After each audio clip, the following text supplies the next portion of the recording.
वंदे मातरम, जय भारत। भाई राजीव दीक्षित अमर रहे।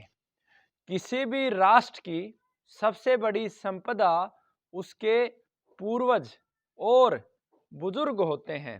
पूर्वजों के जो कार्य होते हैं और वर्तमान में जो बुजुर्ग हैं यानी कि हमारे दादा दादी, हमारी नानी, ये सब राष्ट्र की सबसे बड़ी संपदा होती है, क्योंकि अनुभव ही हमें सफलता की ओर लेके जाता है और बड़ों का मार्गदर्शन हमें जीवन के असंभव कार्य को संभव करने का आशीर्वाद देता है। दुर्भाग्य की बात है कि आज इस राष्ट्र में हमारी वर्तमान पीढ़ी ने अपने माता पिता, दादा दादी, नाना नानी और मैं यूं कहूं कि बुजुर्गों का सम्मान ही छोड़ दिया है। बचपन के समय में जब हमने एक फिल्म देखी थी मिस्ट्री इंडिया, तो उस समय मन में एक भाव आया कि हम बच्चों को रखेंगे, खूब सारे बच्चों को रखेंगे और आज उसका भरपूर आनंद हमें मिल रहा है। हमारे पास खूब सारे बच्चे हैं। इस वीडियो के माध्यम से मैं आप सब देशवासियों से ये निवेदन करता हूँ, जहाँ कहीं भी आपको ऐसा बच्चा दिखाई दे जिसके माता पिता नहीं हैं, जो शिक्षा नहीं पा रहा, जो भोजन नहीं पा रहा, आप निसंकोच भाव से उसे राजीव दीक्षित गुरुकुल पहुंचाएं। 25 मार्च 2004 को हमारे दादाजी का स्वर्गवास हुआ और मुझे आज भी याद है कि उनके साथ बिताया हुआ एक एक क्षण शायद अरबों खरबों से ज़्यादा कीमती है। आज मनुष्य को जिन दो सबसे जरूरी आवश्यकताएं हैं मनुष्य की, आज मनुष्य उनको भूल गया है। सुख को छोड़कर सुविधाओं की तरफ दौड़ चला है। सबसे बड़ा सुख क्या? पहला जो सुख मनुष्य का है वो निरोगी काया, अच्छा स्वास्थ्य, बीमारी ना हो। और दूसरा जो सुख है मन की शांति, जो प्रेम से मिलता है, माता पिता के साथ रहने से मिलता है, दादा दादी के साथ रहने से मिलता है। मुझे मेरे दादा के साथ बिताया हुआ हर एक क्षण याद है। लेकिन दुर्भाग्य की बात देखिए, आज दादा दादी वृद्धाश्रम में है, बच्चों के पास समय नहीं है। तो इस वीडियो के माध्यम से मुझे दादा चाहिए और मेरा मन एक दादा से नहीं भर सकता। मैं इस वीडियो के माध्यम से आप सबसे ये निवेदन करता हूं कि मुझे इस राष्ट्र की सबसे बड़ी पूंजी चाहिए।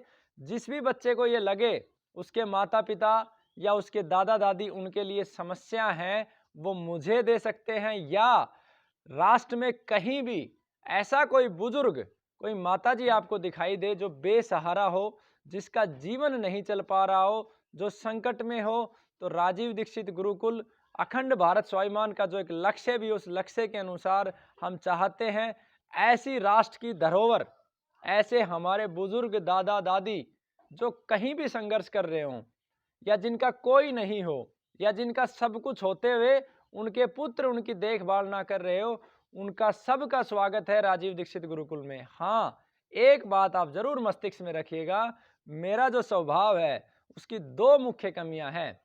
पहली कमी यह है कि ऐसा कोई भी व्यक्ति हम नहीं चाहते जो शराब, बीड़ी, सिगरेट, हुक्का, चाय, तंबाकू का सेवन करता हो, उनके लिए हम क्षमा प्रार्थी हैं। दूसरा, मुझे कर्मशील व्यक्ति चाहिए। आपके शरीर में जितना सामर्थ्य है उस सामर्थ्य के अनुसार आप सेवा कीजिए। सामर्थ्य नहीं है तो ईश्वर की भक्ति कीजिए, ध्यान लगाइए। खाली बैठे हुए व्यक्ति, खाली बैठे हुए माता पिता भी हमें अच्छे नहीं लगते। तो ऐसे जो बुजुर्ग जो हमें आशीर्वाद ही दे सके, बैठ के परमात्मा को ही याद कर सके, या शरीर में सामर्थ्य है इस राष्ट्र के लिए कुछ करने का और जिनका कोई सहारा नहीं है, उन्हें कृपया राजीव दीक्षित गुरुकुल पहुंचाइए। क्योंकि मुझे दादा चाहिए और एक से बात नहीं बनेगी, हजारों दादा चाहिए, हजारों परदादा चाहिए, दादी चाहिए। और क्योंकि ये राष्ट्र की सबसे बड़ी पूंजी है और मनुष्य के सुख का सबसे बड़ा सागर है। जो मेरे दादा मुझसे 2004 में बिछड़ गए थे, आज मुझे वो दादा मिल गए, मुझे इसकी अद्भुत खुशी है। इनके बारे में मैं क्या बताऊं, जब मुझे दिखते हैं तो मेरी ऊर्जा का जो लेवल है वो 5 गुना ज़्यादा हो जाता है।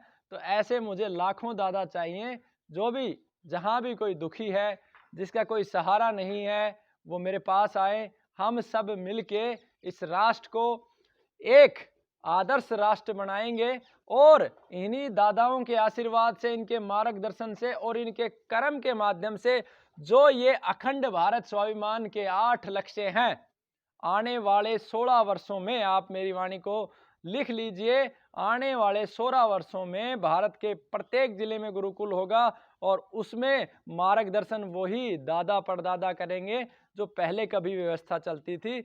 और एक भी बछड़ा आपको रोड पे नहीं दिखाई देगा, हर बछड़े को स्थान मिलेगा। वो शिव का स्वरूप है, वो हमारे लिए पूजनीय है। गौ माता की हत्या नहीं होगी। तो आप सभी से, मेरे साथियों से निवेदन है कि आप जहाँ कहीं भी आपको इस प्रकार का दादा दादी परदादा दिखाई दे, जिसकी सेवा नहीं हो रही है, उसे गुरुकुल पहुँचाएं। डिस्क्रिप्शन बॉक्स में मैं नंबर दे देता हूँ और निवेदन भी है कि सूचना को आप भारत के अंतिम व्यक्ति तक पहुँचाएं और मेरे लक्ष्य को पूरा करने में मेरा सहयोग करें। वंदे मातरम, जय भारत। भाई राजीव दीक्षित अमर रहे। रामदास।